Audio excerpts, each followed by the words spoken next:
السلام علیکم ورحمۃ اللہ وبرکاتہ۔ بسم اللہ الرحمن الرحیم، والصلاة والسلام علی رسول الکریم وعلی آلہ وأہلہ اجمعین۔ معزز سامعین، میرے محترم بھائی بہن، دوست احباب، بچے بچیاں، تمام اہل ایمان کو میری طرف سے سلام ہو۔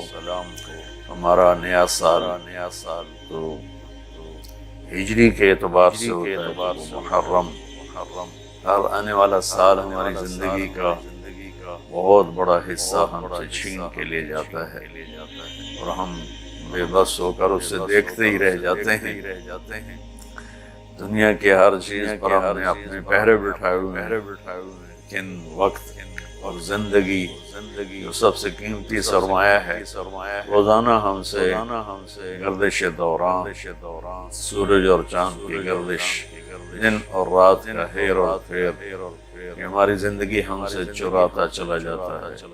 اللہ کا غیبی نظام ہماری زندگی سے ٹائم کو، وقت کو گھٹاتا چلا جاتا ہے، یہاں تک کہ ہر آنے والی وہ موت کو گلے لگا کر اللہ کے پاس پہنچ جاتا ہے۔ تو نئے سال کے حوالے سے دو باتیں کریں۔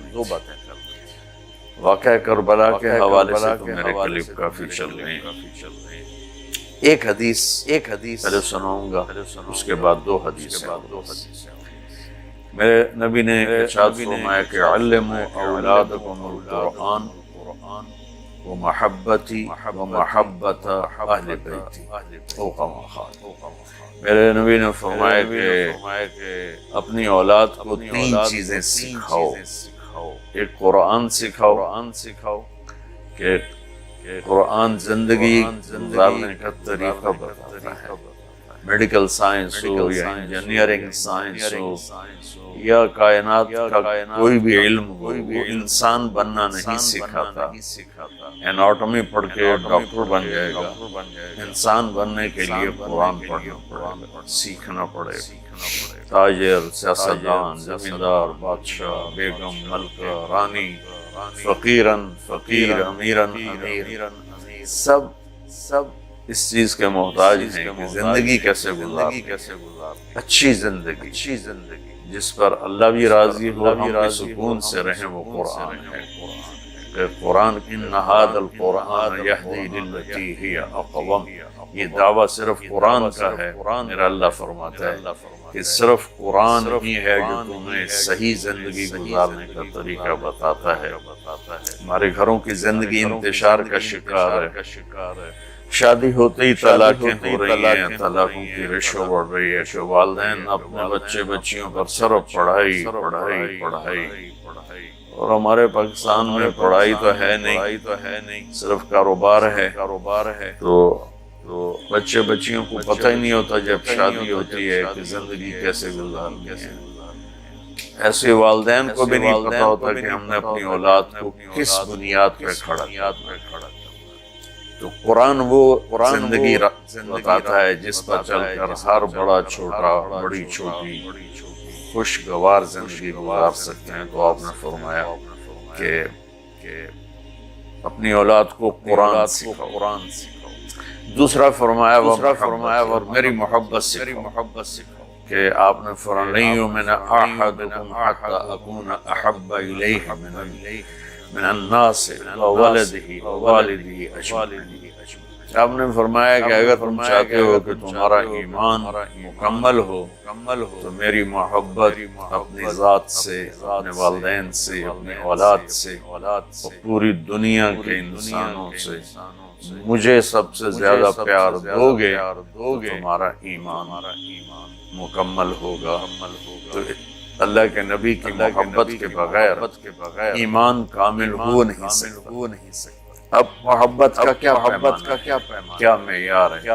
ایک ہم نے بنائے مختلف معیار بنائے ہوئے ہیں عشق رسول کے، محبت رسول کے، لیکن میں وہ معیار بتاؤں گا جو نہ میرا بتایا ہوا نہ کسی اور کا، وہ میرے نبی کا بتایا ہوا ہے کہ اللہ کے رسول سے پیار کرنے والے ہوتے کون ہیں۔ تو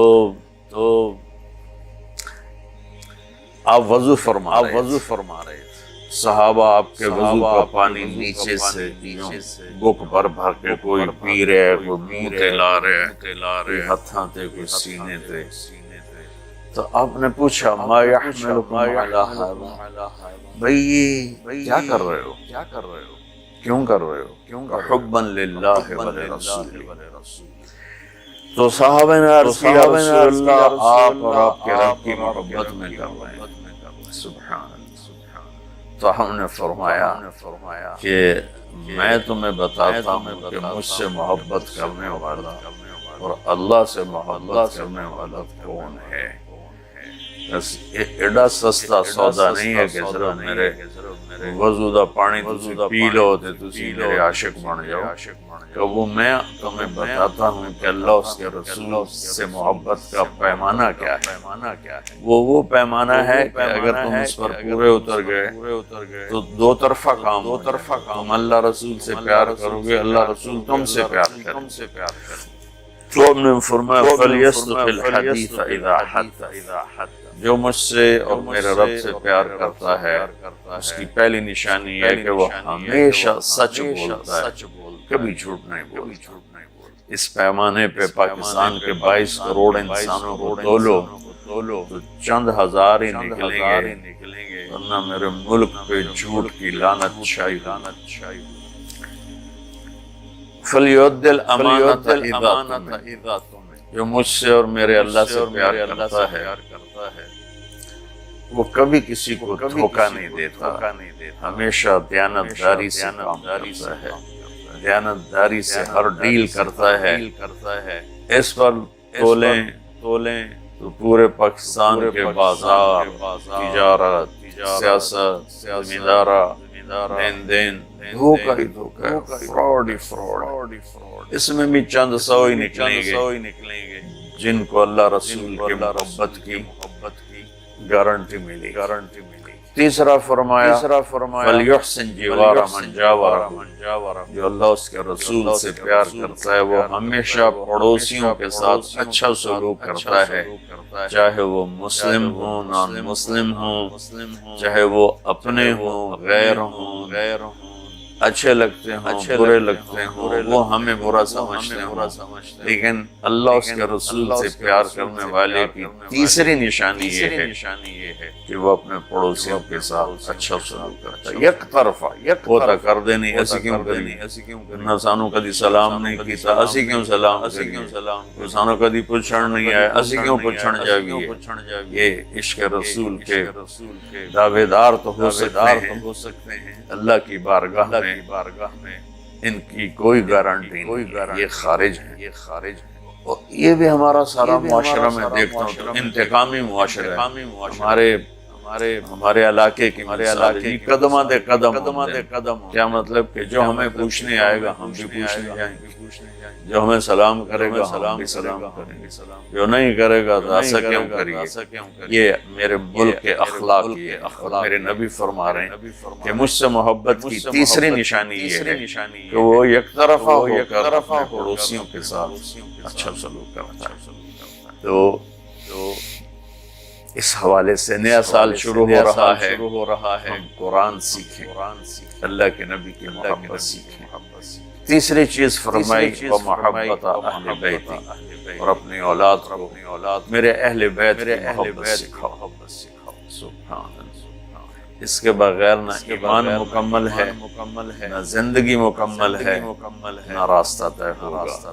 کہ آپ نے فرمایا غدیر خم کے موقع پر جب آپ حج سے واپس تشریف لا رہے کہ میں تم میں دو بڑی بھاری چیزیں چھوڑ کے جا رہا ہوں، اگر ان کو مضبوطی سے پکڑ کے رکھو گے تو کبھی گمراہ نہیں ہوگے اور مجھ سے آپ ملوگے۔ خلاصہ کے طور پر ایک میری کتاب اور ایک میرے اہل بیت۔